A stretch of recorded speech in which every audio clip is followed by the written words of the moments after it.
Well, honestly, I thought that was exactly what the doctor ordered. We needed a challenge. We needed a gut check. We needed someone to really test us. We needed to be behind and have to come back. There are so many facets to the game, and we've been out in front in our first 11 games just about the entire time. So to be behind and be behind by 7 in the second half and be really tested by a very smart, disciplined, well-coached Princeton team at the timeout with 7 minutes and 54 seconds to go or 58 seconds to go, I told the team, I said, this is when you find out how good you are.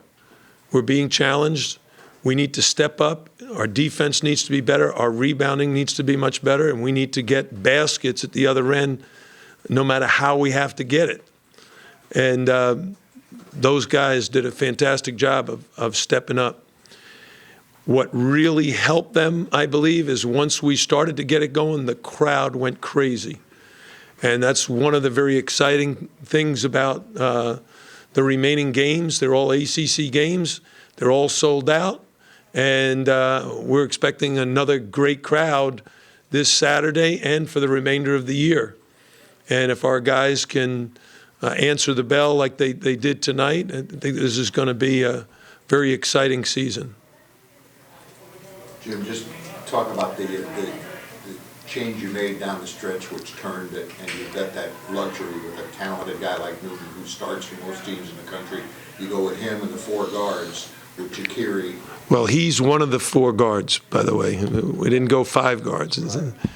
Yeah. And those wings. Yeah. Well, really what was happening in the first half was they scored 13 points off of our 7 turnovers.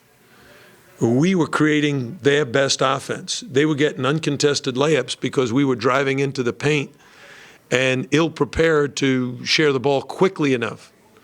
Second half, it was some of the same to start.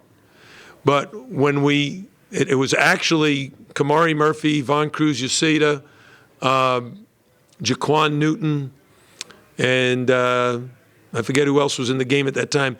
We started to pick up the pressure and started to get it going. Then we came back with Sheldon and Davon. They were on the bench and put them at the forward spots with Tanya inside. And that gave us the ball handling and shooting and penetrating and pitching. Jaquan Newton just got to the basket because he had 3-point shooters in every position. He had Sheldon to his left, Davon to his right, Angel behind him with Tanya screening for him. So they were forced to either help on Jaquan or let him go. And initially they let him go, and then we hit 1 or 2 threes. We didn't hit many threes. I told the team before the game we were going to need to hit 10 threes tonight, and we were going to have to hold them to 7 or less to win the game because they primarily play zone. But they kind of surprised us by playing a lot of man-to-man, and maybe that is why we got off to a slow start in the first half. But we scored 49 in the second half, and we're really hitting on all cylinders in that last quarter. Coach, do you find it more beneficial to have been challenged like this going into ACC? Yeah, that's what it's about. Every ACC game. You don't have many blowouts. You don't have games where you're up 25 points. Maybe in the non-conferences, teams don't know each other as well. But once you get into league play, everybody knows your personnel, everybody knows your style, and it really is up to your players to execute a game plan. And the other team's going to try to do the same. And normally it comes down to the last 5 minutes and who executes better. And it turned out that way. You had the 10-0 run, and they responded with 5 straight. Yeah, they're a good team. They're number 1 in the country in defensive rebound percentage. They rebound the ball very well as a team, and they show that. In the first half, we were behind in rebounds. Second half, last 10 minutes, we controlled the backboards. They capitalized on a lot of their turnovers in the first half as well, right? Yeah, that's what I said. We had 7 turnovers. They scored 13 points off of those.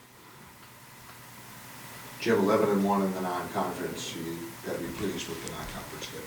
That's probably, I'm pretty sure that's the best non-conference record in my coaching career. Amy can tell you. Not just here in Miami, but in 30, how many years? 30-something years? Yes, when you get old. Tell me. That's it.